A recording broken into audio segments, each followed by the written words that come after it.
Whoa, looks like we still got a little bit more to cut. There's actually some frame left under there.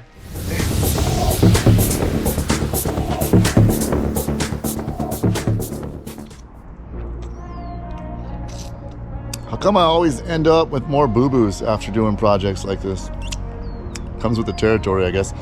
Let's show you where we're at. Would you look at that? It's the next morning, and we used our template we made to make some good, sturdy frame rails. Thick stuff. This is gonna be the basis for everything, so we gotta get it right, Greg? Yep. Always working, always on the phone. Letting those chill out a bit. Yeah, they're ugly. So what? Gotta grind them down and fish plate them anyways. Put those puppies on heavy. Fancy shop lip block.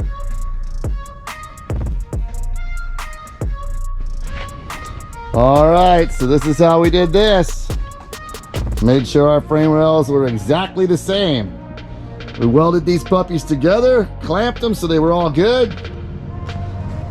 And we squared it all up and pretended as if this was a cross member.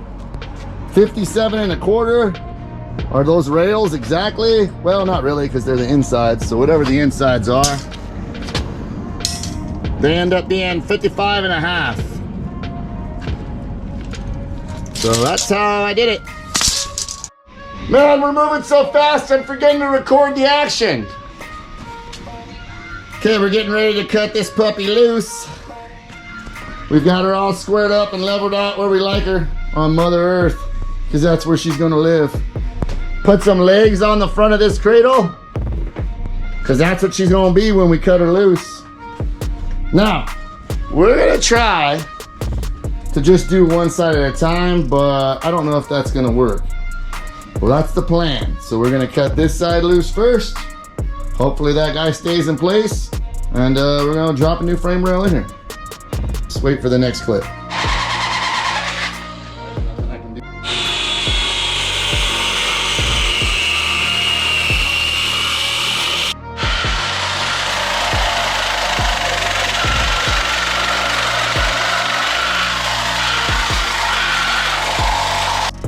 Whoa, looks like we still got a little bit more to cut.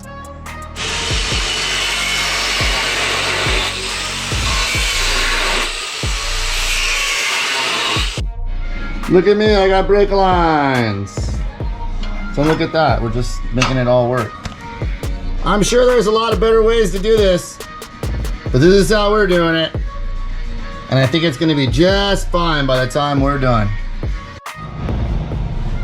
Good, bad, or indifferent, we got a frame going in. Just don't look at the other side. Those welds are ugly, right, Brad? Yeah. Ugly. One good weld, that's all you're allowed all day. One good weld. And once it started melting, I just started working my way back and forth. We're gonna build that whole thing up when we build that hoop anyways. Hoods down, hoods down. Going the wrong way. Am I? Oh yeah, because I want to be going this way so I can You see want it. to bring it towards you so you can see it. Alright.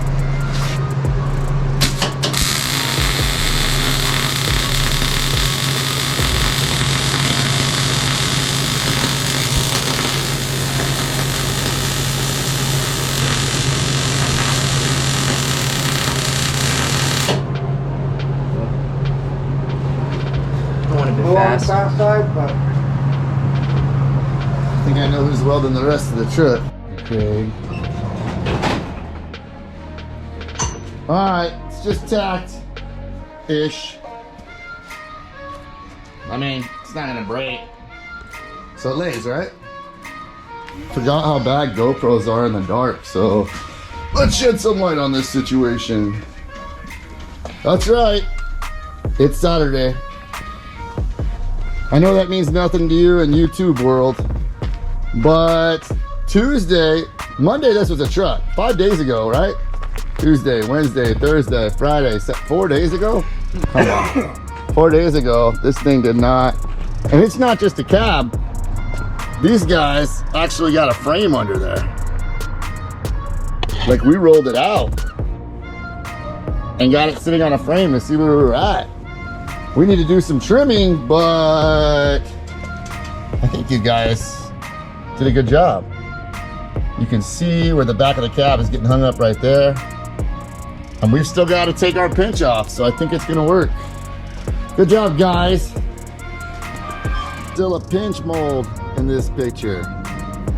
This is the first test fit of the frame. In other words, I wanted to throw it on to see if the new frame we built actually fits or not. And yeah, it does. It actually does fit. And I still have room under the cab. So I think we're good to take a pinch off and get our mounts and everything lined up in there. Still be good. We haven't cut into the firewall yet. Clearly you can see the clutch has got to move, but we're gonna get into the firewall. We're gonna mini tub. These are 215/35 18s. And in a perfect world, I'd like to have room for a 225/40 18. A little better ride. Easier to find when you're on the road and you have a flat.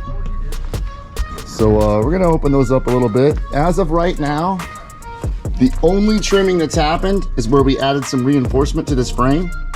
And I'll get you better pictures of this when it's off, but basically that frame is shoved inside the original frame about 2 inches. We've got it inside here, that piece of metal, and then welded it on the outside.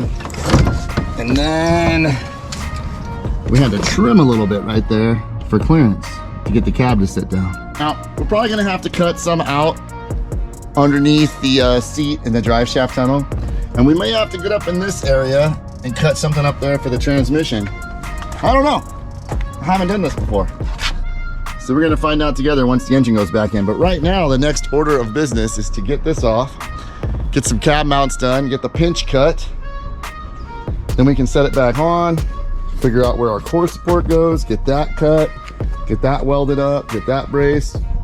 Then we can put the engine and tranny in and mock up a drive shaft and figure out what we got to do for that tranny tunnel.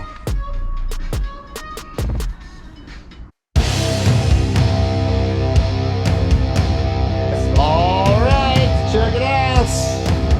Since we got the body mounts kind of tacked in, the next thing that we need to tackle before we start putting the engine and tranny in is, well, a tranny crossmember.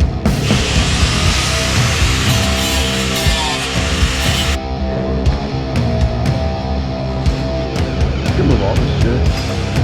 And if you're wondering how we're gonna make it right, it's by using quality